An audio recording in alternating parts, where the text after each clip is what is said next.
Fort William কলেজে বাংলা খোলা দরকার, কারণ যারা এখানে উপনিবেশে শাসন করবে তারা বাংলা না শিখলে মানুষের সাথে নেগোসিয়েট করবে কেমনে।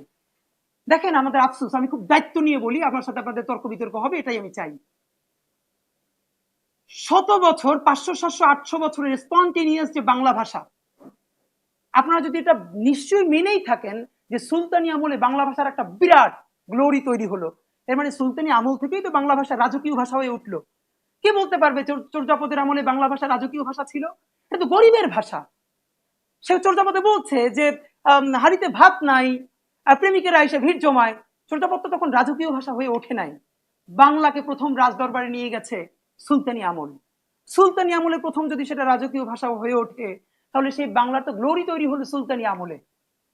কিন্তু তবে মানে তারপরে কেন এই বাংলাটাকে, একটু জাস্ট খেয়াল করেন, আমাদেরকে যে বাংলার ক্লাসিফিকেশন শেখানো হয়, মধ্যযুগের বর্বরতা, তারপরে আধুনিক যুগ, ফোর্ট উইলিয়াম থেকে, আপনারা কি কেউ প্রশ্ন করেছেন একবারও যে এই আধুনিক যুগের যে বাংলা, তার মধ্যে সুলতানি আমলের বাংলা কই?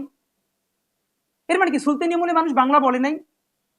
যদি বাংলা বলেই থাকে, তাহলে সেই বাংলা ফোর্ট উইলিয়ামের পরে কোথায় গেল? রেনেসা খুব সূক্ষ্মভাবে যেটা করলো, আমি আপনাদের দায়িত্ব নিয়ে বলি, হাজারো বছরের যে ঐতিহ্যবাহী বাংলা ফোর্ট উইলিয়াম কলেজের অপারেশন থিয়েটারের টেবিলে রেখে কেটে কেটে কেটে কেটে জনতার স্বতঃস্ফূর্ত ভাষা থেকে এটাকে যারা একটি গ্রুপের ভাষায় রূপান্তরিত করেছে, তাদের শীর্ষস্থানীয় নেতৃবৃন্দের একজন আমাদের বিদ্যাসাগর। আমাদের বিদ্যাসাগর ফোর্ট উইলিয়াম কলেজের অপারেশন থিয়েটারে কেটে কেটে কেটে কেটে সেখানে দাঁত ভাঙা তৎসম শব্দকে তিনি ঢুকালেন, তিনি এবং তারা। তাহলে প্রশ্ন হলো, তার আগের গল্প কই? আগে যে বাংলা শব্দ ছিল সেগুলো কই? থাকবে কি করে? আপনার তো প্রেস নাই। আপনি ভাবেন, আবুল মনসুর আহমেদ আল্লাহ খোদা লিখছেন 500 বছর 300 বছর আগের না, 100 বছর আগেরও গল্প না, তবুও তিনি প্রেস থেকে ছাপাতে পারছেন না। তাহলে সুলতানি আমলের বাংলা শব্দ মুখে মুখে ছাড়া আপনি কোথায় ডকুমেন্টেড পাবেন? আপনার প্রেস কোথায়?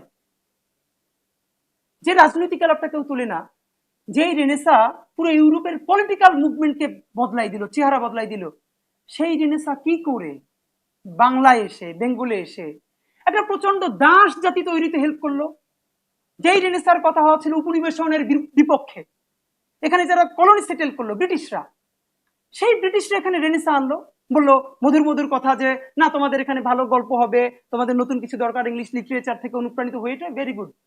মাঝখানে সেই রুহুটাকে মেরে দিয়ে কি করলো? এই রেনেসার বুদবুদ তৈরি করে এখানে পলিটিক্যাল মুভমেন্ট দাঁড়ালো না।